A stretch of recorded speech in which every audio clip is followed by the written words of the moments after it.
خبره ملګری وکړه. ګوره تربیله خو نو دا پر اباسین باندې دا هغه زمانه کې دا پاکستان او هندوستان آزاد سو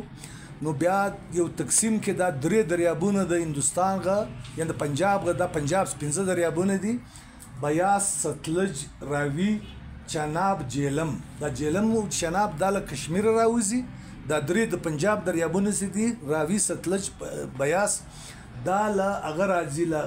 ابل هغه سره راځي هغه هندوستان ته په تقسیم کې واړول سو نو دلته دا دوه دریابونه د چناب د جیلم غا پر دې باندې بیا د اقوام متحده د پلان لاندې دا په 3 پته کې په 2 پته کې دا انډس تاس مایده د پدې کې د تربیله ډیم جوړ شو منګلا ډیم جوړ شو تربیله ډیم جوړ شو تربیله ډیم په جوړولو کې یو سل 12 کلی سیده د ازمږ غبار شو دا په سل مل علاقې کې جوړ دی په سل مل علاقې کې یو سل 12 کلی بار شو دا ټول در په در سود غرق سو هیڅ ملکیت د منګلا کشمیر د منګلا والا دا ټول لندن ته لاړ دا اکسفورد یونیورسيټي سره د دوی نږدې د کالونیان دي سال ته ورسې ته بهران سي ته وای ز په کشمیر کې په لندن کې کالونیان دي دومره دا ټول حالت ورسول او زموږ دا کا نو تربیله کې دا زموږ ګرد وزره بجلی پیدا کیږي میگاواټه د اوبو دا ډیره ارزان ترینه بجلی ده دا نورم ډیر د اوس تر لاسه رسیدلې ده اوس موږ خپل وړي بجلی ګرم جوړ کړي دي لیکن دا تر ټولو ارزانه بجلی ده د تربیله ډیم غدا په اباسین جوړه ده دا بالکل د ثوابي سره لیبټ آباد سره لدی هغه سره لنډه ده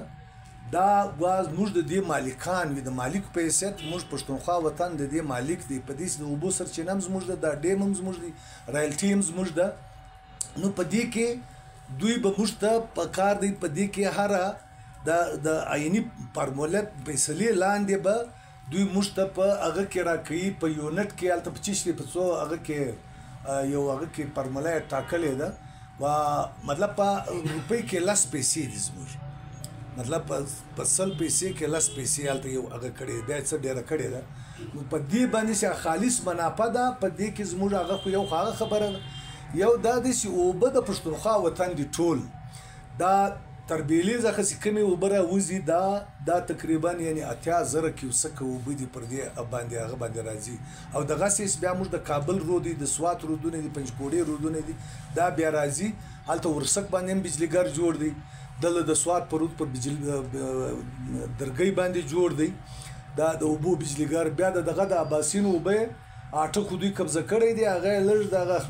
اکرم دورانی ورته ویلی او مشرف ته په 1 کیلومتر کې د زما وباړه ولیدي او تر هغه د جوړ کړي 100 میگاواټ بجلی جوړوي هغه ته بالکل ټیک وای اول دا رایلټي زما کیږي او زما وبې دي زما په وبې جوړي او ځکه زما ده هغه ته صحیح وای لیکن درکې نه نو په دغه حساب باندې تربیله تا خبره وکړه تربیله غواز موږ د اوبو د بجلی تر ټولو داران ډیر لوی بجلیګرونه دي او دا نور هم ډیریږي دا چې دوی هغه میګنیټ سدور ته لګي چې ورته وای هغه چې اوبو ته دوه نور لګي هغه دوه نور هم لګي درې لګي هغه درې هم لګي مثال دا ته 2,000 میگاواټ ته رسولای شي دغه چې د اوبو بجلی دا شیرپا وزیر اعلی او دول ماته د جاپانیان راغلیو هغه راته ویل موږ 10,000 میگاواټ بجلی پر اباسین او 60,000 پر سوات موږ تاسو 50,000 میگاواټ بجلی درکو او دا دومره اوس ګوره د استعمار په نواز شریف پارون ویلي دي او هغه جې شنکر ته موږ پر تاسو باندې بجلی خرڅو پښتونخوا بجلی موږ تاسو درکو اندازه لګوا موږ بجلی او دا به د زموږ بجلی پر خرڅوي نو تاسو ډېر مننه